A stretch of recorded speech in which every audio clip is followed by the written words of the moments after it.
بسم الله الرحمن الرحيم.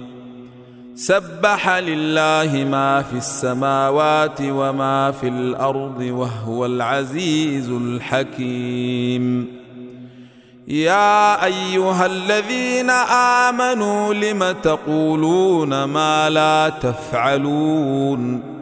كبر مقتا عند الله أن تقولوا ما لا تفعلون. إن الله يحب الذين يقاتلون في سبيله صفا كأنهم بنيان مرصوص. وإذ قال موسى لقومه يا قوم لم تؤذونني وقد تعلمون أني رسول الله إليكم فلما زاغوا أزاغ الله قلوبهم والله لا يهدي القوم الفاسقين. وإذ قال عيسى بن مريم يا بني إسرائيل إني رسول الله إليكم مصدقا لما بين يدي من التوراة ومبشرا برسول يأتي من بعدي اسمه أحمد. فلما جاءهم بالبينات قالوا هذا سحر مبين. ومن أظلم ممن افترى على الله الكذب وهو يدعى إلى الإسلام والله لا يهدي القوم الظالمين.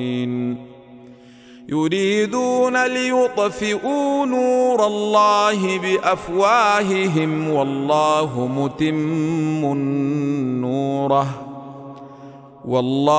متم نوره ولو كره الكافرون. هو الذي أرسل رسوله بالهدى ودين الحق ليظهره على الدين كله ولو كره المشركون. يا أيها الذين آمنوا هل أدلكم على تجارة تنجيكم من عذاب أليم؟ تؤمنون بالله ورسوله وتجاهدون في سبيل الله بأموالكم وأنفسكم ذلكم خير لكم إن كنتم تعلمون. يغفر لكم ذنوبكم ويدخلكم جنات تجري من تحتها الأنهار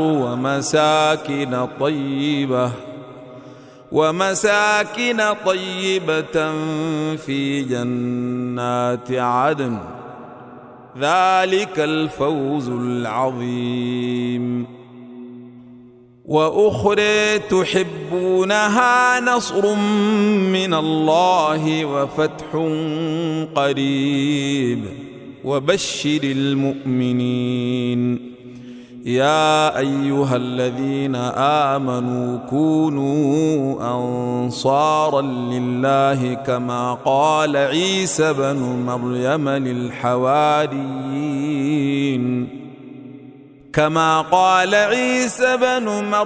للحواريين من أنصاري إلى الله؟ قال الحواريون نحن أنصار الله. فآمنت طائفة من بني إسرائيل وكفرت طائفة فأيدنا الذين آمنوا على عدوهم فأصبحوا ظاهرين.